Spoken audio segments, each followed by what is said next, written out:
Today, Robert Atkinson will be our speaker. He's an internationally acknowledged authority on life story interviewing, personal myth-making, I'd like to hear more about that, and soul-making. He's published 9 books. The Story of Our Time, from Duality to Interconnectedness to Oneness is one of his most recent titles, and I think that the talk today is based a lot of the ideas from that particular book. It's been, received some very good feedback and reviews from various people. Dr. Atkinson has a BA in Philosophy and American Studies, an MA in American Folk Culture, and also a master's degree in counseling.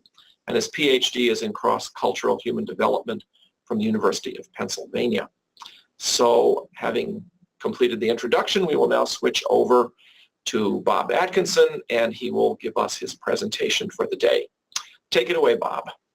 Thank you, Rob. It's great to be with you. Yeah, it's really great to be part of this new tradition unfolding at Wilmette Institute. It's amazing what a global resource this has already become. All these web talks and courses, it's just a sign of the age we're in, how much is available, how much good stuff is available on the web today.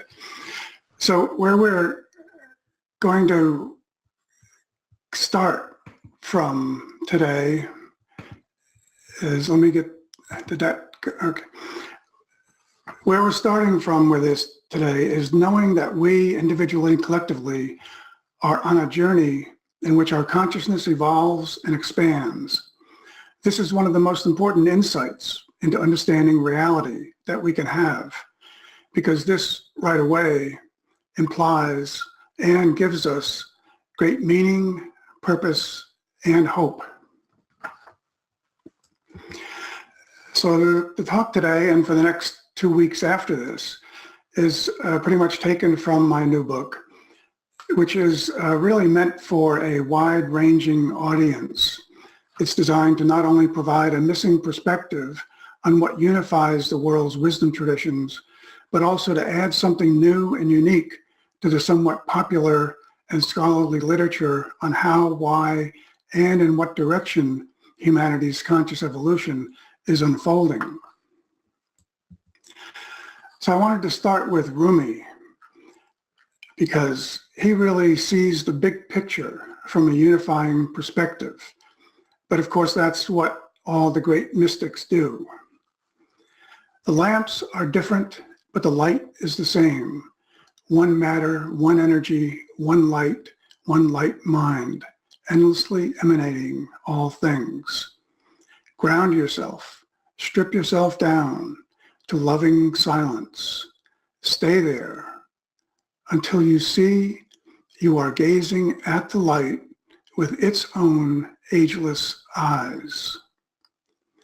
This really gets to the heart of how we move from a consciousness of duality to a consciousness of oneness. And it all comes back to that the last 2 lines. Until you see you are gazing at the light with its own ageless eyes. That'll be a theme that becomes pretty evident throughout the talk and the next 2 talks as well. But first, before I get any further, I wanted to just give you a bit of my background and a few of the key experiences that provide me with a big picture view of things. And so this does go back to my memoir, Remembering 1969, because that's when all those key events started happening for me. And just briefly, it was on July 20th, 1969, when I was a counselor at a summer camp, and all the campers and counselors were gathered anxiously around a small TV on a dining hall table, watching the moonwalk.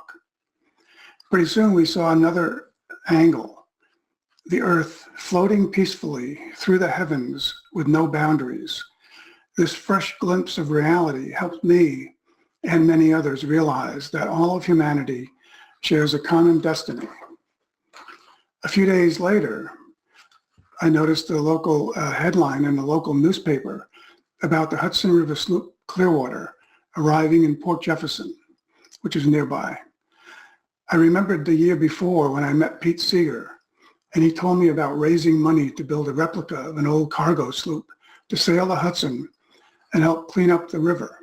So I went over to Port Jeff, found the Clearwater, and spoke to Pete Seeger, who invited me to sail with him on the maiden voyage to Albany, so we could talk more about a project of gathering the stories of the people who remembered what the river was like in the days of the sloops.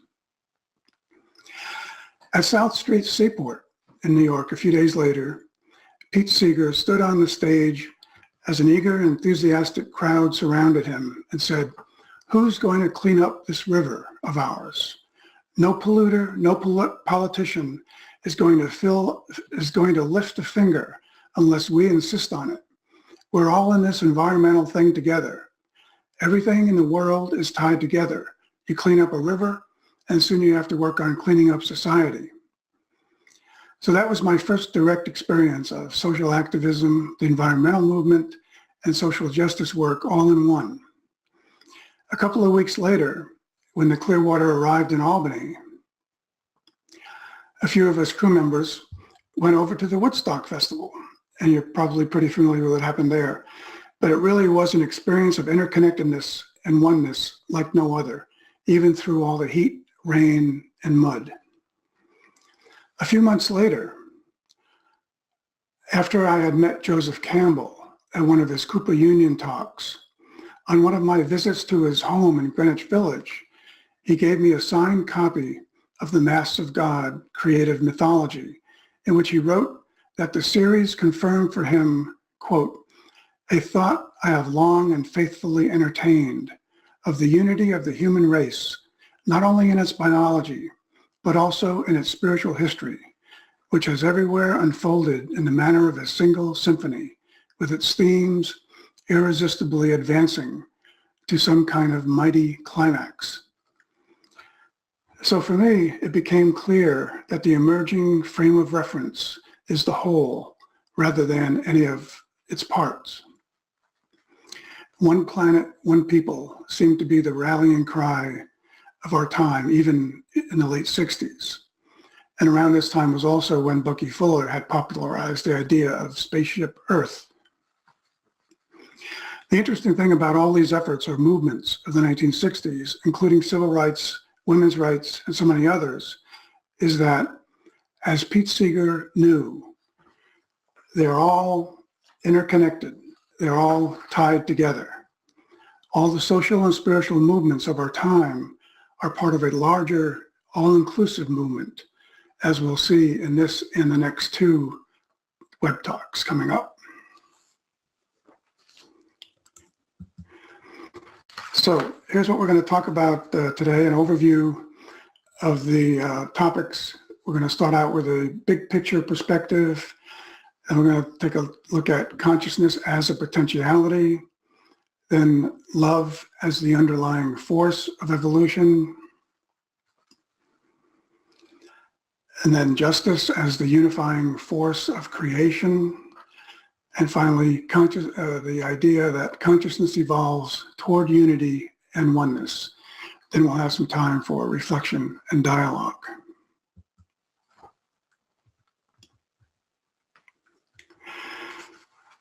So, starting with a big picture perspective means understanding that reality is one, and we'll come back to this in a number of ways. It also means understanding that religion is one knowledge system that evolves over time, just like our understanding of science does, and that it develops just like human beings do through stages, and that, like nature itself, goes through cycles too. We'll talk more about that in the third talk in this series. So nature could be another word for reality. And here Abdu'l-Baha says, nature is subject to a sound organization, to invulnerable laws, to a perfect order, and to a consummate design. All things, from the smallest invisible atom to the largest globes in the world of existence, are all subject to one universal law from which they never depart.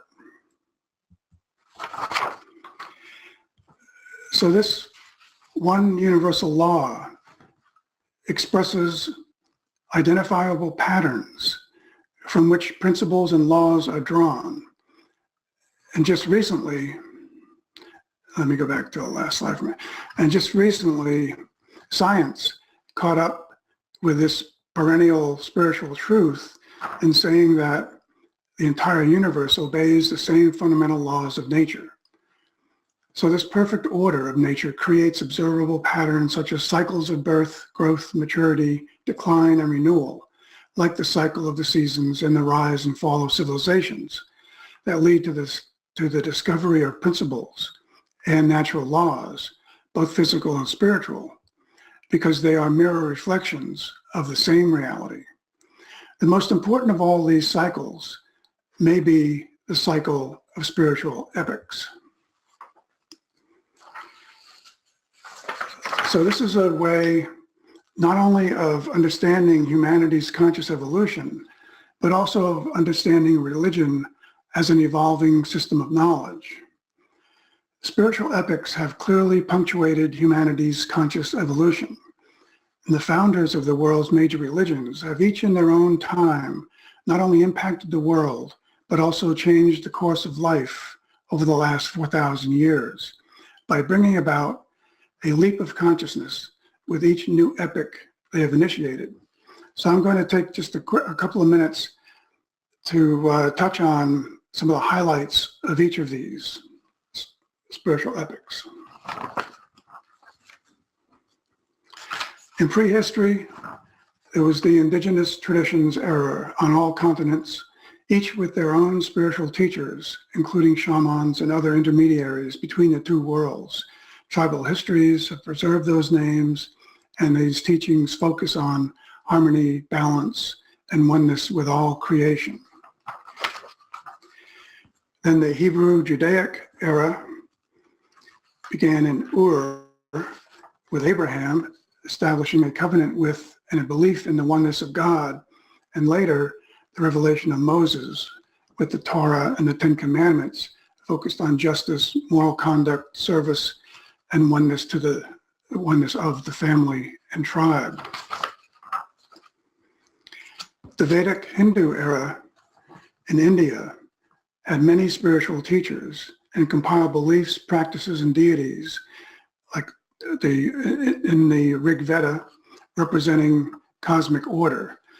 By around 700 BCE, the Upanishads, and by around 400 BC, the Bhagavad Gita, with Krishna as the primary teacher, emphasized oneness with Brahman, or ultimate reality.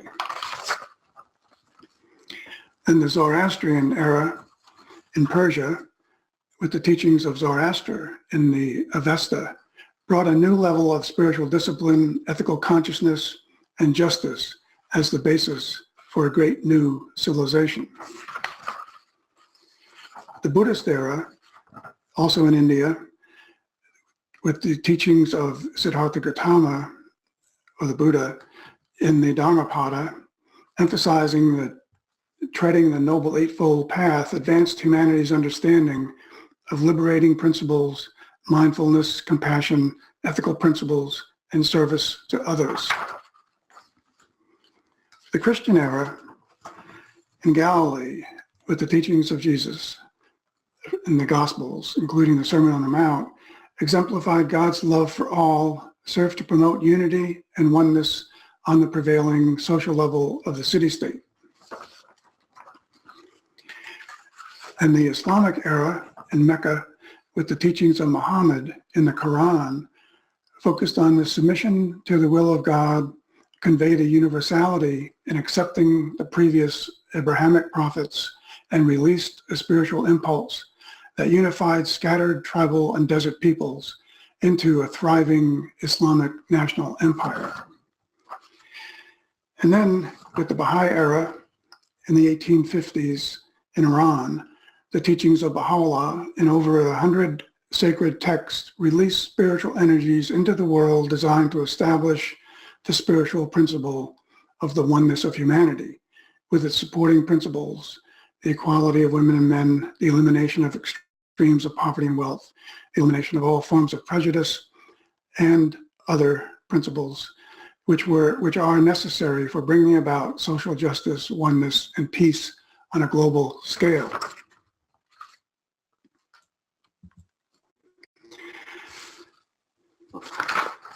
So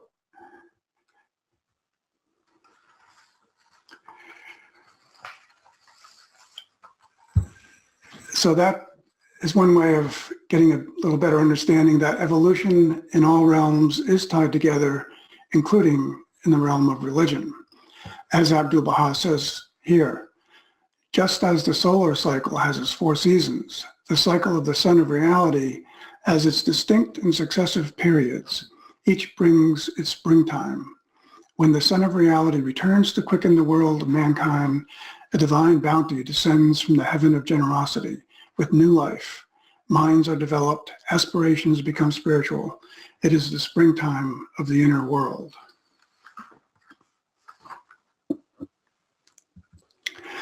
So we live in a time of spiritual renewal, with spiritual epics lasting anywhere from 5 to 12 centuries.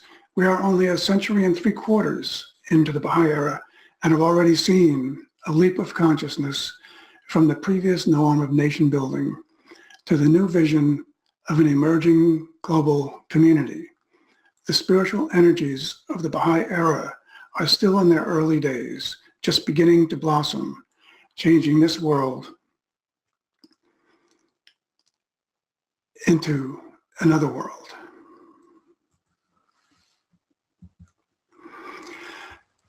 So with this big picture perspective of humanity's evolution, we can see, as Robert Wright did here, that globalization, it seems to me, he said, has been in the cards, not just since the invention of the telegraph or the steamship or even the written word or the wheel, but since the invention of life.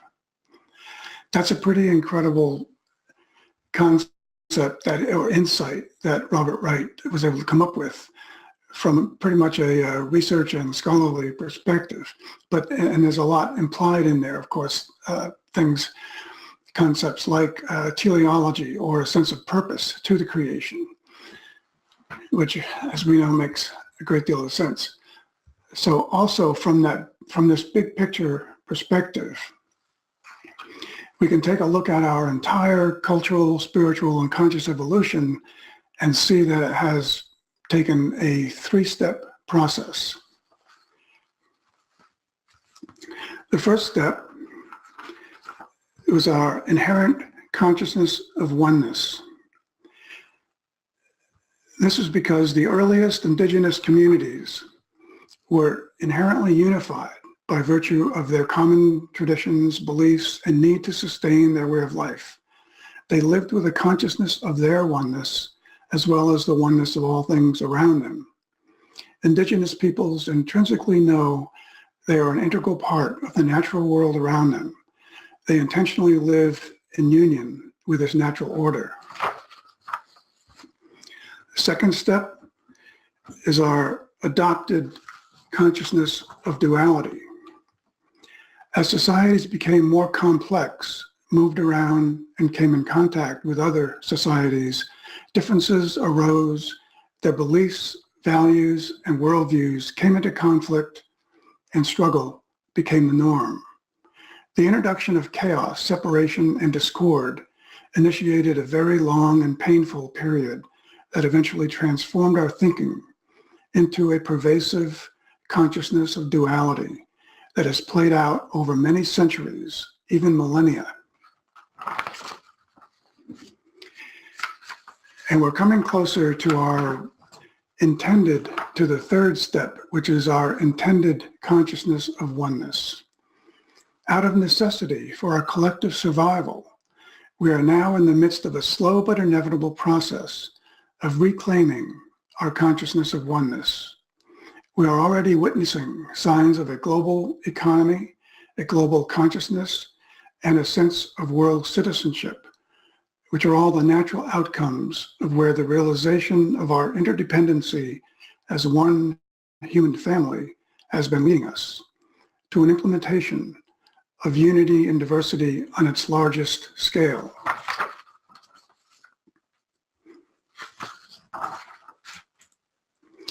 So this big picture perspective helps us understand history's cycles. Humanity's conscious evolution is not just a linear progression from one point to another, or as it may sometimes appear, a linear regression. It is rather a purposeful process that includes cycles of upheaval leading to renewal within a pattern of linear progress. And we'll say much more about this idea in the third talk when we look at the nature of reality.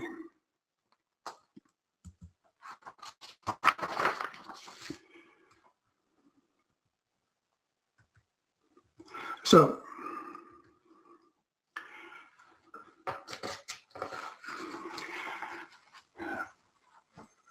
what might we say would be the most challenging global issue of our time? Would that be moving beyond the dualities that separate us and toward the oneness that embraces all? That might be the greatest task at hand when we think of it in a global context. And I think this excerpt from the Promise of World Peace gives us a sense of that. World order can be found only on an unshakable consciousness of the oneness of mankind.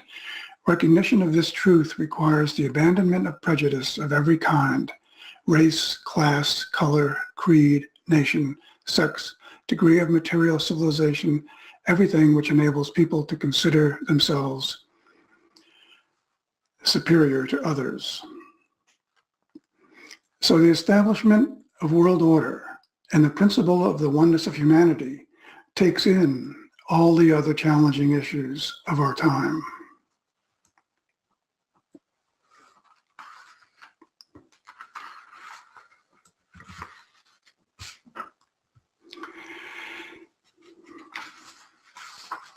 It's pretty clear that we need a new chapter to our revolving story.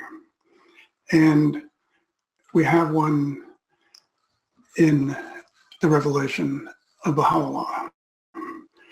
As human consciousness has leapt forward from a localized perspective to an awareness of regional, national, and now international matters, our emerging consciousness of global integration, interconnectedness, has come much more into play and frames this new story of reality.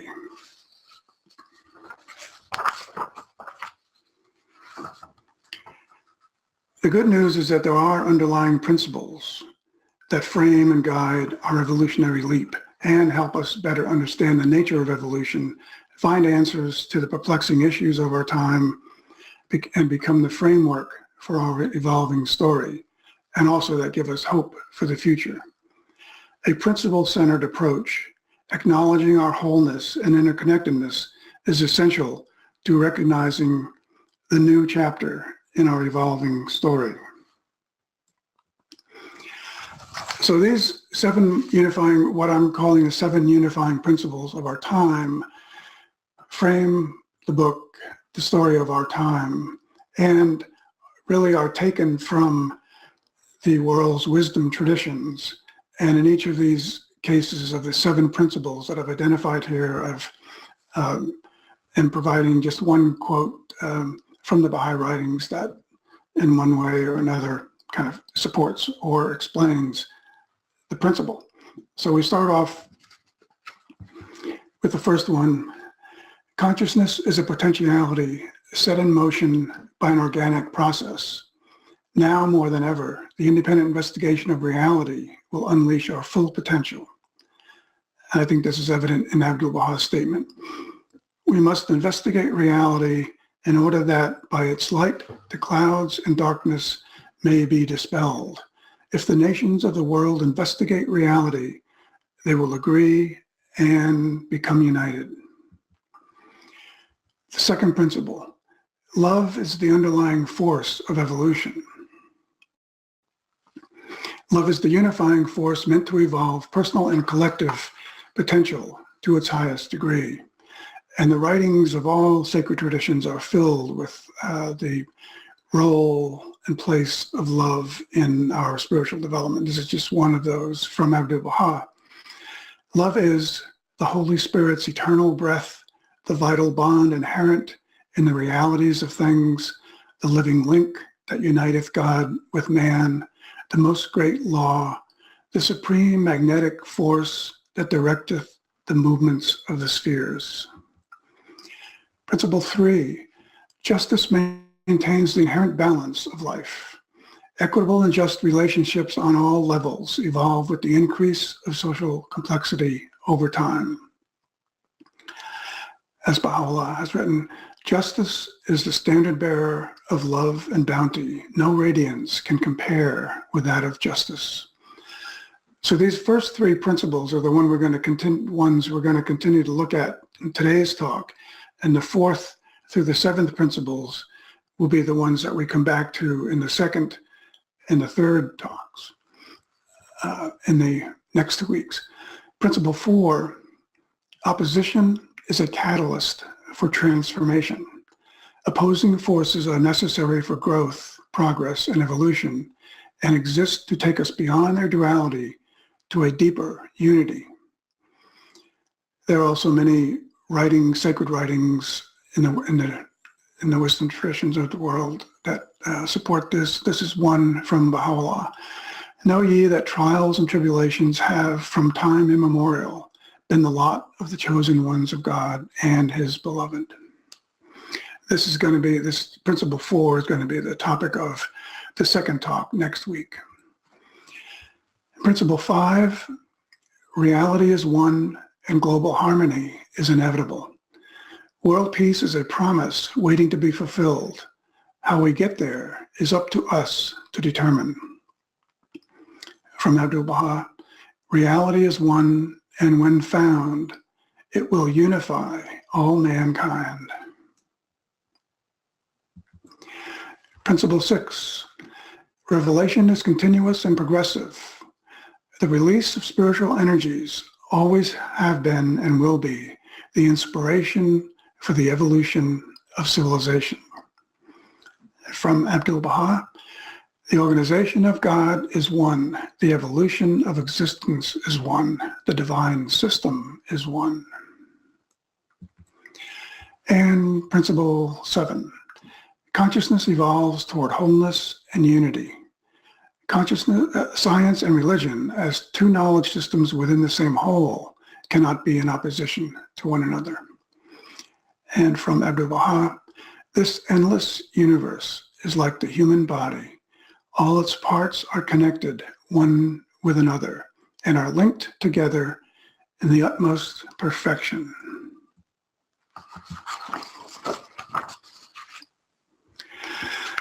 So a little look into the nature of consciousness. And again, this quote from B.D. Griffiths really is key to getting to this place of understanding that we want to be at. Only when our consciousness passes from its present dualistic mode, conditioned by time and space, will the new creation appear, which is the eternal reality of which our world is a mirror. So this quote by B.D. Griffiths reminds us of the 3 big steps humanity's conscious evolution has gone through, which I just referred to a little earlier. Beginning our existence in indigenous communities with a consciousness of oneness, then moving from that to a consciousness of duality for the next couple of millennia, few millennia, and now gradually moving back into an awareness of and a realization of the absolute necessity to live with a consciousness of oneness. Principle 1, again,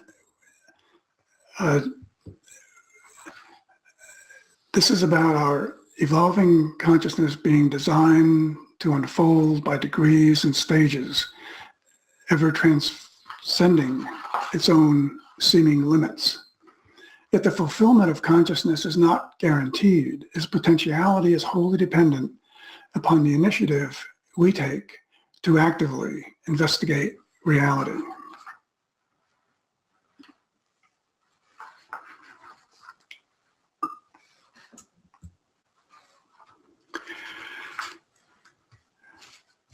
How our inherent urge to understand reality fulfills our potential has been written about, addressed by many poets and seers and writers throughout history.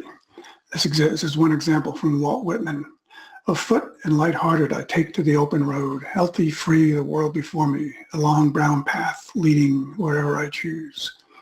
So we are born into a mystery, one designed to pull at our heartstrings.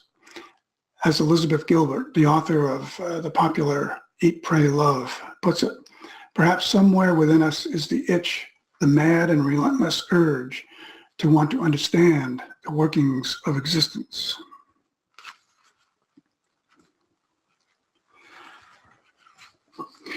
This also reminds us of the archetype of the call to adventure, which signals the unfolding of destiny, the beginning of a transformational undertaking in which we are never left alone. Guidance is always present when most needed.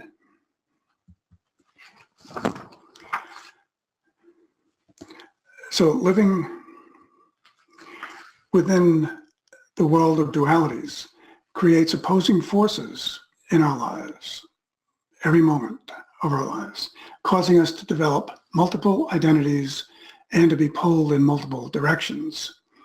The longer our multiple identities stay separate and in opposition to one another, the longer will we stay in the world of dualities. Merging our multiple identities becomes a crucial part of our quest for a consciousness of oneness. If we could strip away all of our temporal identities, what would remain?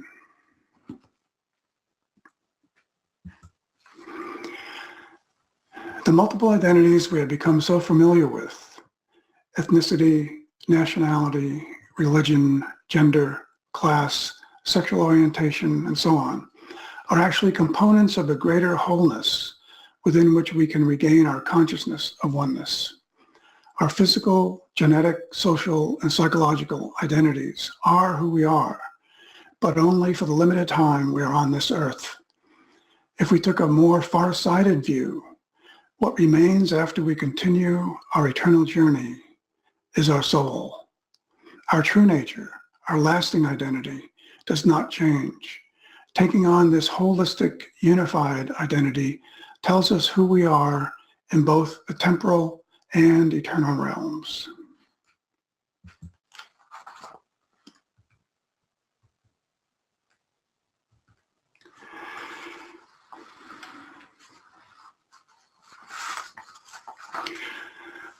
So we can see that consciousness expands with experience. It is a gift designed to help us see beyond what is evident, delve into the hidden meanings of the obvious, and extract the essence of what lies beneath the surface. The power of our own consciousness, reflecting upon itself, reveals how connected we all are, and brings us closer to the Creator at the same time. As the world's religions agree, seek and ye shall find even more than you thought. Seeking truth facilitates our own as well as society's transformation.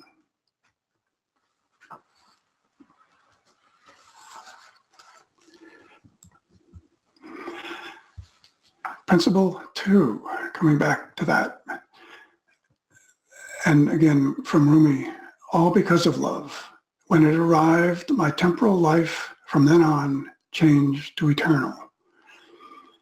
And again, he's, as a mystic always does, he makes the distinction between the temporal realm and the eternal very, very clear here, and the difference that that makes.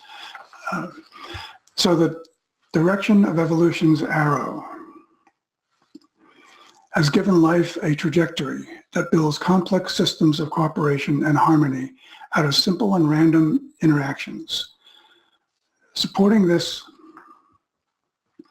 eternal process is the organic, organizing force of love. Daily circumstances bring to light spontaneous expressions of empathy, compassion, altruistic care, and service to humanity. We can feel this divine force meant to evolve potential in our own lives.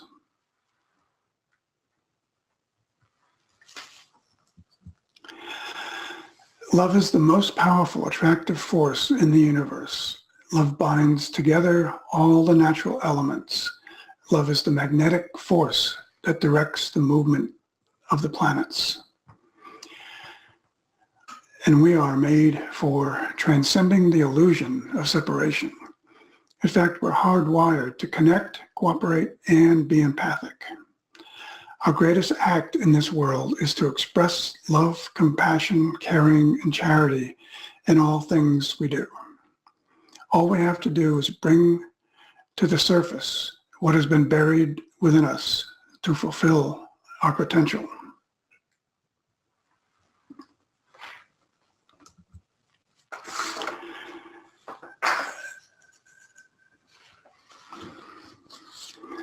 And now we can know when the force of love and the power and knowledge of science combine, we know now that together they can eliminate all forms of prejudice. The discovery of DNA confirmed that there is only one human race and that we are among the most genetically similar of all species, and also that no one is more than 50th cousin to anyone else. The idea that there are human races is an illusion. Race is a biological fiction. Yet it is a social fact with very real social consequences. Race as a plurality and a social construction was learned. We can unlearn this and replace it with the reality that race too is a unified whole.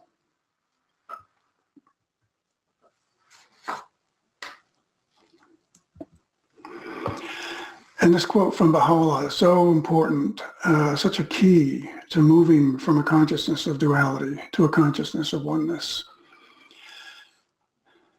Close your eyes to racial differences and welcome all with the light of oneness. We'll talk more about the light of oneness a little bit later. Actually, we'll close with some more reflection on that. But with that as a frame of reference, with oneness as a frame of reference, or our modus operandi, conflict, disunity, or estrangement between people would simply not be possible, would disappear. The realization of the oneness of the human race eliminates the notion that any one group is in some way more entitled than any other group.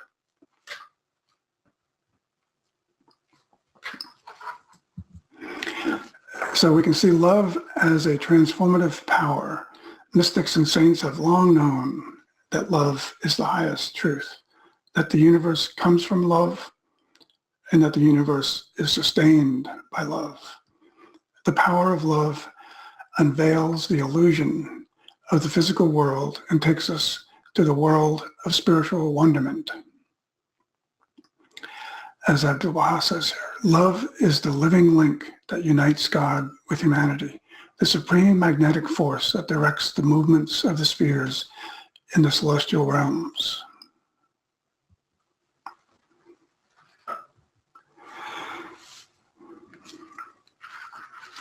So, the third principle.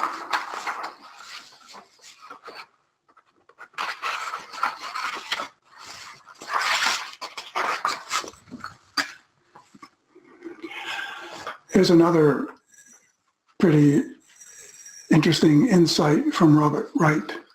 More souls are crammed onto this planet than ever, and there is the real prospect of great peril. Winning will depend on not wanting other peoples to lose. He's got within that thought, within that statement, he's got the concept of the oneness of humanity down, don't you think? So principle 3, justice is the embodiment of divine order on earth, a supreme force for moral rightness, equality, and harmony. Since antiquity, justice has been the cornerstone for the protection of human rights. Now, global justice is needed to harness the potentialities of globalization for the betterment of humanity. The challenge for achieving justice in our time is to turn toward oneness, to allow justice to become a force for unity.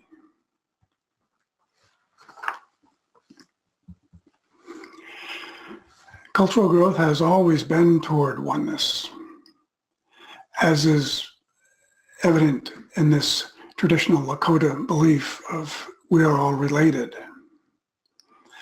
The intended unity we are at the threshold of is a deep understanding, acceptance, and putting into action of the concept of unity and diversity on its largest scale. Unity and diversity is not just a slogan, but a way of explaining the principle of the oneness of humanity. It honors all the natural and unique forms of diversity that exist within the human family and calls for a wider loyalty, putting the interests of a unified world first.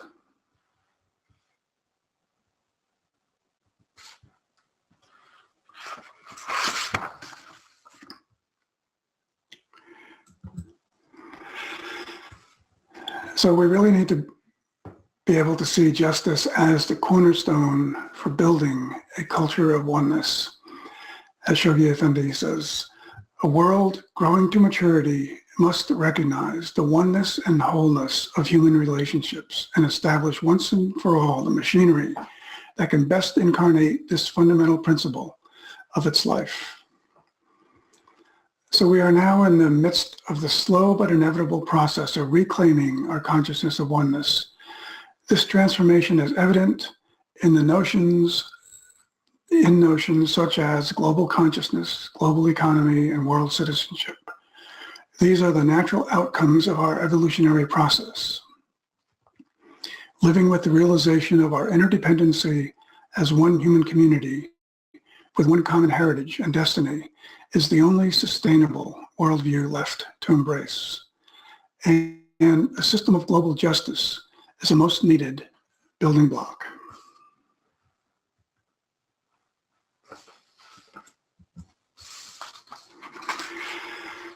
A common thread of unity running throughout the world's sacred traditions is some form of the Golden Rule. With literally hundreds of versions of the Golden Rule across time, each one a basic human value and core ethical moral injunction, all reflecting a universal expression of our interconnectedness, such as, do unto others as you would have them do unto you.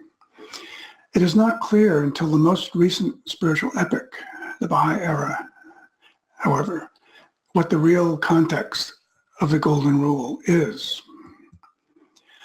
Baha'u'llah makes that clear for us. If thine eyes be turned towards justice, choose thou for thy neighbor that which thou choosest for thyself.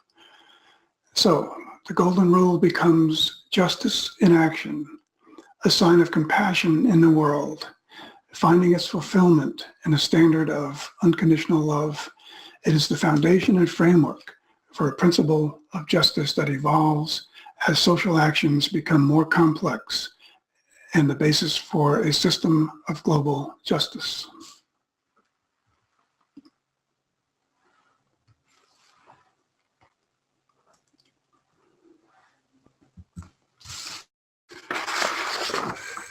Justice is the equalizer in human affairs.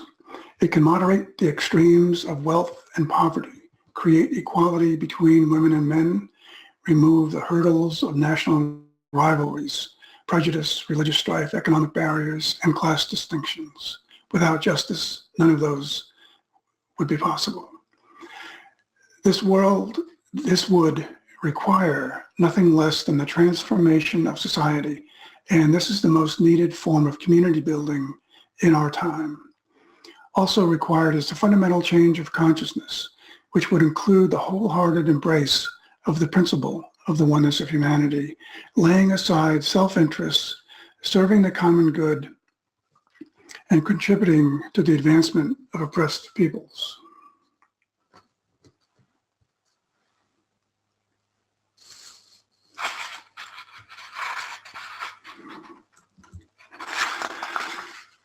So what is the purpose of justice? Baha'u'llah again makes that quite clear. The light of men is justice.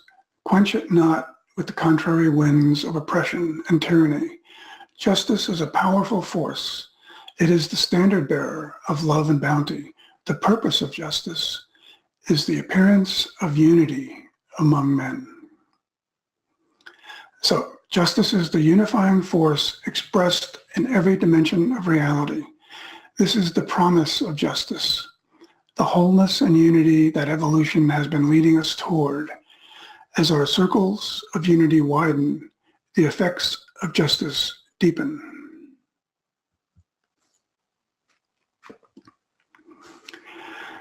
Earlier in its evolution, justice could be characterized as a punitive system, utilizing an eye for an eye approach, which created the need for restorative justice. Indigenous communities, however, living in a web of interconnections, have always had a unitive system of justice with restorative justice built in to it because it simultaneously offered meaningful support to victims and helped perpetrators restore harmony in the community. This is a model that needs to be and is being writ large. The entire world community desperately needs a unitive system of justice designed explicitly to maintain unity on all levels and built upon the standard of compassion, respect, and equality for all human beings.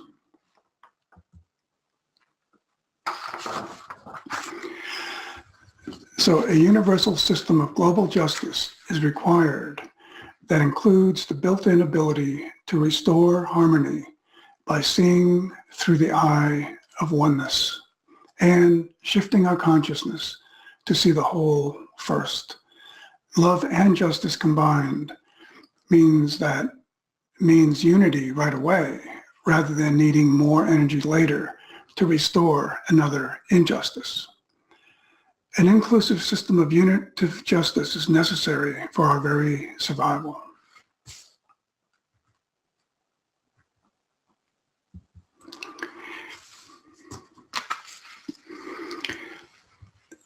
The 1993 Parliament of the World's Religions declared that we commit ourselves to a culture of nonviolence, respect, justice, and peace. There is no global justice without truthfulness and humanness. To this, though, must be added, there can be no global justice without the recognition of the oneness of humanity. Carrying out global justice today based on oneness and interdependence is the only thing that will ensure the achievement of the purpose of justice. Establishing unity and diversity, the most practical need of our time. World unity is the goal. A fully functioning system of global justice is what will get us there. So, we've been along this path to oneness a while now, and when somewhere along that path to oneness, we eventually, gradually come to the realization that all separation is an illusion. All the divisive and counterbalancing parts that characterize all of life make up one unified reality. They are all held together by the same force that organizes and sustains the entire universe. This connective, creative energy, known as love, the divine spirit, or grace, is the underlying force expressed in every dimension of reality.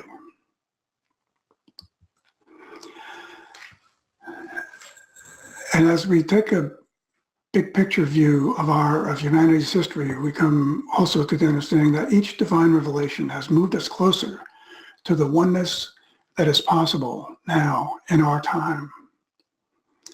As Brother Wayne Teasdale put it, unity is the heart of all mysticisms. It is awareness of non-duality and non-separation. Knowing that our life is connected to all living things means we have no need to create opposition, to conquer, or to destroy.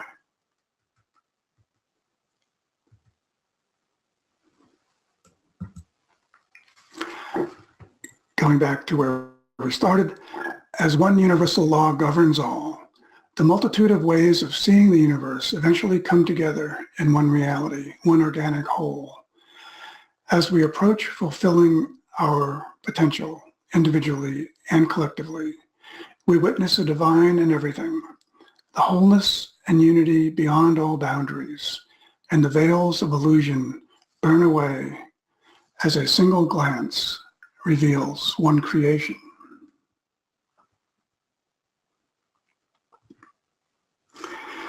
So I just want to close with one final kind of tool.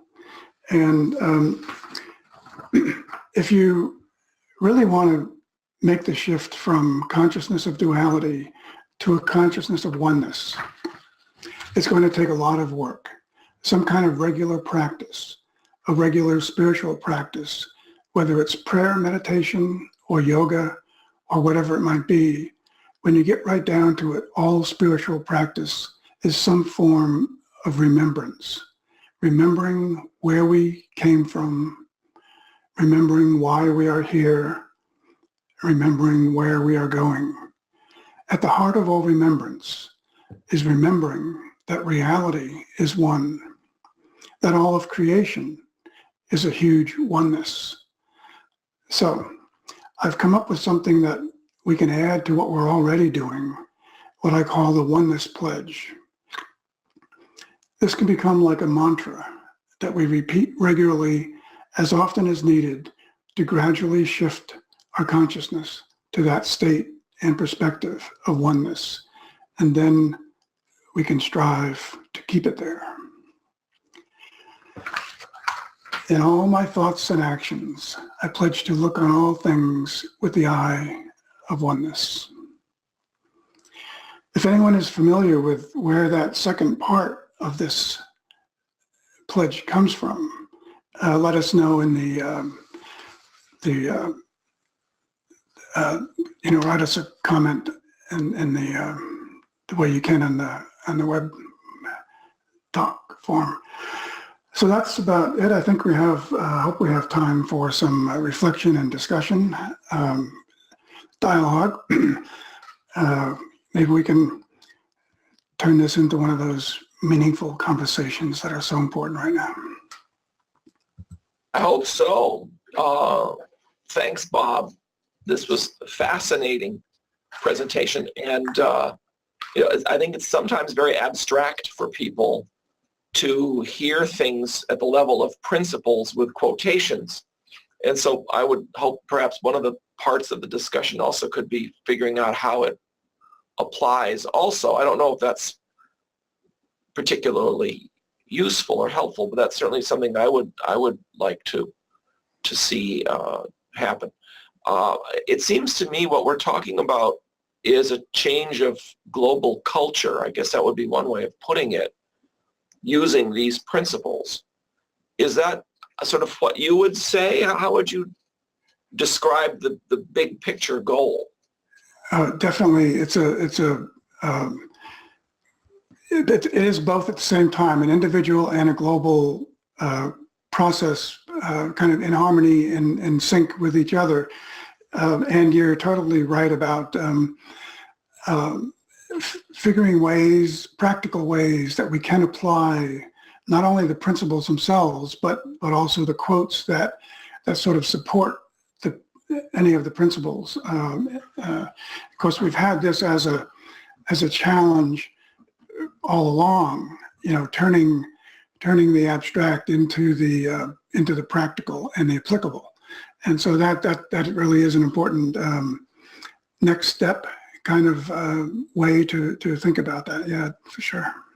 I'm looking at the questions here in two places at once, so that's why I'm looking several different places, because I'm checking our Facebook page as well while we go here, and I'm hoping to see if we have some comments from that. Shahla asks or comments, in recent times each ethnic group has been trying to claim its own national identity. What do you think about this, considering that The Guardian has said that nation building has come to an end? Yeah, that's great, and that's an issue topic that I excuse me, that I do cover, and we'll be talking a bit about in the third talk in this series. But yeah, we've gone beyond the age of nation building, the age of nationalism, even though there are a few remnants of that left today still. Some people are trying to hold on to that, but we are beyond that. And the thing about those multiple identities that I went quickly through is that those are clearly and importantly part of our individual identity in this temporal realm, and important in the social world and realm that we live in every day. But it's kind of like, again, thinking of the evolution of this in terms of a developmental process. And so, and I think, and as a developmental psychologist, I think in those terms most often, most of the time. But so it's kind of like, you know, the stages of human life. When we move from childhood to adolescence, we don't necessarily, I mean, many people think that we need to or should or do lose the qualities or the characteristics of who we were as a child. And the same thing might be said of when we leave adolescence and move into adulthood, that we lose some of our adolescent qualities, some of our childhood qualities. But that's really, I would think, a misunderstanding of the developmental process and where we are, and how that applies to the concept of our multiple identities. When we take on a larger identity, an all-inclusive identity of either world citizen or of our soul, that eternal part of us that is also our eternal identity, when we take on either of those, a world citizen or the identity of the soul, we don't lose any of the others. They are still part of who we are, and we carry those with us. So it's not a matter of moving from a nationalistic or a national identity to a global identity and losing the former. It's a matter of both at the same time, but one is wider and more inclusive than the other. What would that mean, for example, considering the current situation in Catalonia or Scotland or Quebec? I'm not sure if what I'm asking. Perhaps the Eye of Oneness needs to be a focus of the Spanish and the Canadians and the British, or perhaps it needs to be the focus of the Catalans, the Scots, and the Quebecers, you know, because it's an interesting issue of how to balance regional and national. And I don't know if there's an easy answer to that question based on all of this. Yeah, obviously there's no easy answer. We would be there as a global community if there wasn't. I mean, on one hand, we do have the spiritual energies have been released in the last century and 3/4 that can take us there. But even with them, even with the latest revelation and release of spiritual energies, it's not an easy matter. But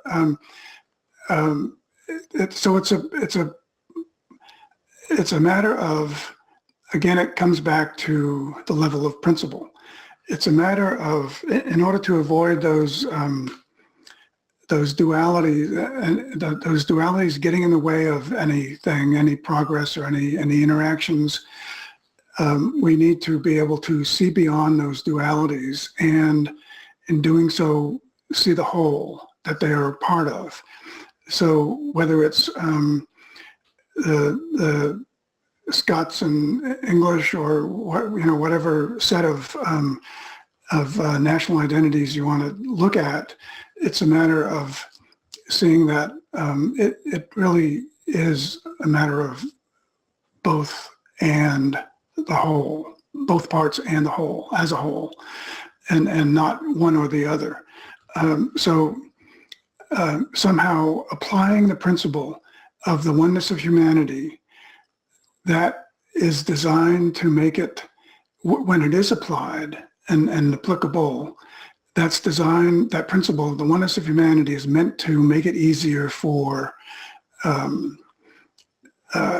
Scots and Brits to live together in harmony, and again, in any other geographic setting that you want to think of.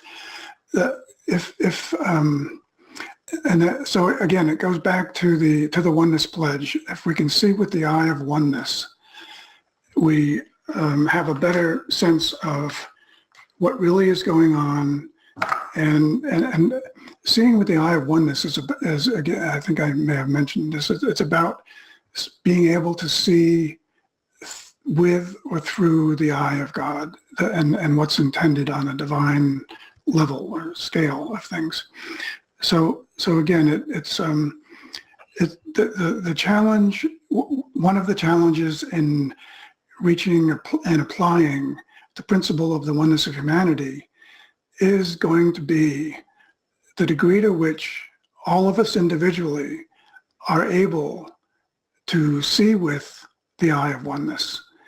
And I don't know if anybody picked me up on my offer to, or if that phrase, the eye of oneness, is familiar with anyone, but that actually comes from the seven valleys of Baha'u'llah. It comes from the Valley of Unity. And so if we're familiar with the seven valleys and the journey of the soul, that's another way of really, that's a huge way of taking that journey of the soul through the seven valleys. And when we get to the Valley of Unity, one of the things we realize is that that's where it becomes possible for us to see, to look upon all things with the eye of oneness. And once we come to that realization, then it's up to us, it becomes our challenge to apply that understanding to look on all things with the eye of oneness, as Baha'u'llah tells us is part of the characteristic or quality of being in the Valley of Unity.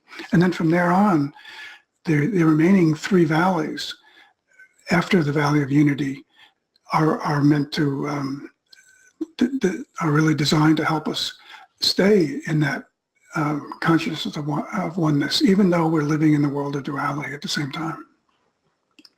Yeah, I think the fact that we're living in the world of duality at the same time is an important point, because in a way, recognition of the oneness of all things is not meant to blur distinctions as much as to see the duality in the context of the whole. Wouldn't you say? Right. And this is another part of the challenge, is to be able to see all the parts and the whole with an equal importance, and recognize that when it ever becomes necessary to put one above the other, it becomes then a matter of putting the whole above any of the parts. There's a lot. I'm sure other people can speak a lot more in detail and clarity about how that is done, but that's the principle. Well, to take another practical example, I guess you could call it this: contemplating cows from the eye of oneness. Do we eat them?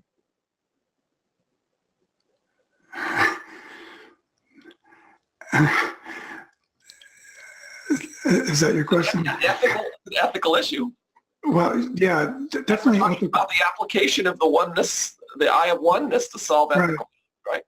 Right. No, that's a really interesting and good example. And I mean, the best way to kind of respond to that I know of would be, again, to bring in the indigenous perspective. And so it's a matter of, people had throughout history, and especially in the earliest times, people had to live.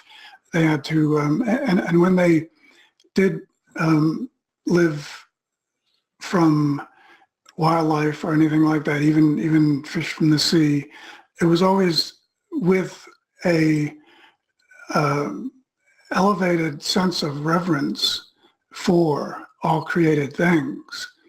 And so there was, as I understand it, there was always a prayer said for the cow or the fish or whatever it might be, and the recognition that they're part of the same creation we are, and so it part of the or one of the ways of working with that dichotomy, that challenge, and including the ethical part of it, is to acknowledge that all living creatures are part of the same creation, and all should be given the greatest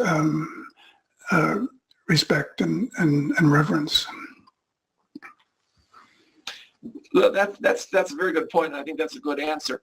I think it's also worth pointing out that that answer hasn't always worked in the past. I mean, that doesn't, not to say it shouldn't, but there's certainly stories of indigenous peoples driving herds of 10,000 bison over a cliff so they could eat 3 bison.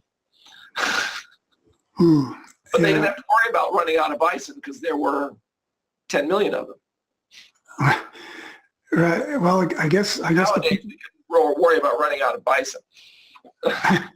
Yeah, I guess the principle of moderation comes in there somewhere too, with whatever the example might be. But so that's the other interesting thing. There's never only one principle to apply to any one given situation like that, whether it's an ethical situation or whatever it might be. There can be many spiritual principles to apply at the same time to the same circumstance or situation. And so, so that means whatever community you're part of, whether it's the indigenous communities or today in an urban setting, whatever it might be, we do need to get ourselves to a place of having access to knowledge of as many spiritual principles as we can to know which ones and how many of the ones we're aware of might come into play whenever we're making a decision or taking an action like that. But when we look at all of creation and all of its individual parts with the eye of oneness, it just puts everything in perspective, and going back to the example of the indigenous communities that I mentioned, and the way that they the way that they expressed reverence and respect toward whatever living creatures became part of their menu or whatever. It's the eye of oneness itself, and looking upon all things with that eye of oneness that allows us and gives us a greater appreciation for and recognition of the whole, as well as each of its individual parts. John has a comment here. A recent thought that has occurred to me is that oneness is a fact and unity is the goal and aspiration. Now I'm seeing the path as recognizing oneness, then seeing and applying justice, then coming to unity. Also, I thought the eye of oneness could be gleaned from the last sentence of Baha'u'llah's words of wisdom. Yeah. I'm not sure if I got all that or know what the question is if there is a question. I think it's commented primarily that the eye of oneness is a recognition of a fact of unity, and the fact of oneness leads to the goal and aspiration of trying to determine how we can bring about unity.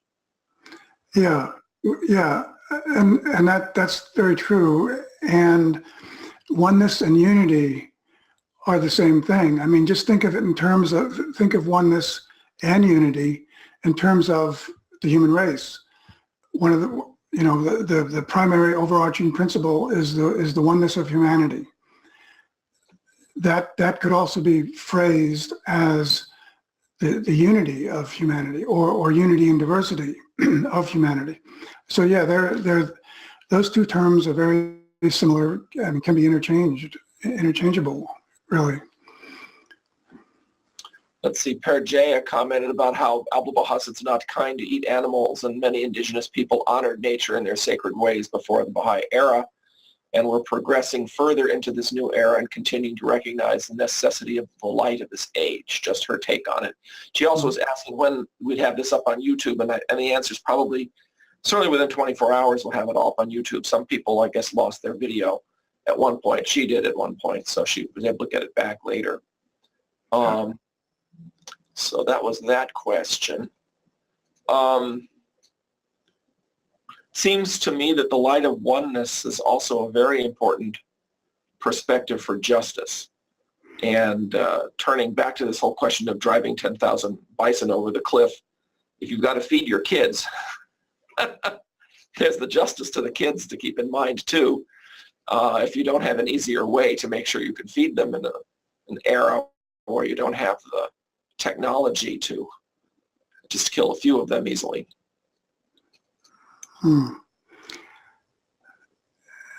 Yeah, I mean, I'm not sure what to say there. I mean, and whether or not the example, I mean, that the example you used is somewhat familiar to me, but I'm not sure if it's being taken out of context in some way or what. But because it does seem like it's not really at the same time applying the principle of moderation, which I'm sure indigenous peoples were aware of before the Baha'i revelation too. But so I guess that particular example depends on the context it happened in and everything. But yeah, on our Facebook page, there's some interesting comments too. Taliban notes that she's been thinking of ways of how to introduce these comments from your talk in her presentations that she gives on peace education in the secular world. And there's always lots of injustices in that particular context, and it's very politicized. I don't know if you have any comments or suggestions about that. She also notes the difficulty of transcending racial narratives because of the spiritual immaturity of our society. Because of all the cultural assumptions that build up race. Yeah, I mean, there's ways to work with or around that, I think, and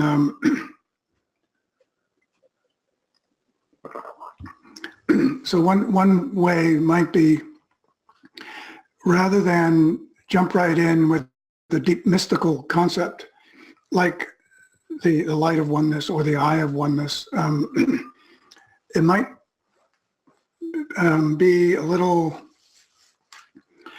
more practical and relatable if you brought in, and I'm sure this is done anyway, but an aspect of that mystical principle is also the oneness of humanity, which brings it to a more practical level. And there's many ways that we can make, I mean, the oneness of humanity is a principle that is both spiritual and mystical at the same time, and also at the heart of what our time today needs most to be able to survive the threats and the dangers that are all around us. And so starting out with the concept or the principle of the oneness of humanity, there are many, as we know from so many other resources, there are ways of making that concept of the oneness of humanity so much more practical. I mean, you can approach it from, as I think last week's web talk did, approach that concept from a population perspective. There's other, you can approach it from an economic perspective, but what I've been trying to do in my book and in the presentation is to kind of show how when we keep the big picture perspective, that almost by definition keeps us beyond any of the opposing or conflicting dualities that exist in the world. Not always, but they may. I mean, it may help to maintain that big picture perspective, which means, again, look. I mean, so when I use the big picture perspective, I'm really saying that there is a way to understand. There's a way to make the past, the present, and the future more understandable. Not only the past, but the moment in time we're in right now, and the future as well, when we take that and keep that big picture perspective. So somehow, I mean, I know it's important to get to the details and specifics of economic, the economic aspect of it. It's important to get to the discrimination parts of things, all those pieces. But the greater whole is all the time about the oneness of humanity, which takes in all of the other kind of not necessarily sub, but all the other principles within the concept of they all come within the concept of the oneness of humanity. So I don't know, maybe somehow figuring out your own way to maintain that big picture perspective can be helpful. That's what I've tried to do with the book, and it's that's how I was able to kind of visualize the entirety of human history in those three major steps of starting out with a consciousness of oneness, being forced to shift to a consciousness of duality, and now out of necessity of our own survival, needing to shift back and reclaim our consciousness of oneness. But it's got to be that big picture understanding that moves people along. And that's we'll talk more about this in the third talk too, when I talk a bit about the global movement of our time. And I sort of referred to this earlier with the movements of the 60s, civil rights movements, women's movement, and the tremendous insight that Pete Seeger had at that time, 50 years ago or more. He understood, and others too, obviously, that all of those causes and movements they're all interconnected. They're all part of a greater cause, which is what we will talk a lot more about in the third talk of the series. Good. Yeah, and I think you're quite right about this movement from a unified perspective to a duality, to a differentiation, you might say, of reality into many aspects that are all sort of sharply defined, and then back to the need to see everything as a whole. I think that's a very good point about human intellectual history, you might say. Lee Stewart, Loharas B says, thank you very much for your presentation. And that's basically the result. The remaining comments basically are various people saying thank you. So again, Bob, I want to thank you so much for your presentation today. It's fascinating. And I want to thank people for attending, and we look forward to seeing you next week right back here at the Willamette Institute's Web Talk channel. Thank you very much, and have a good day.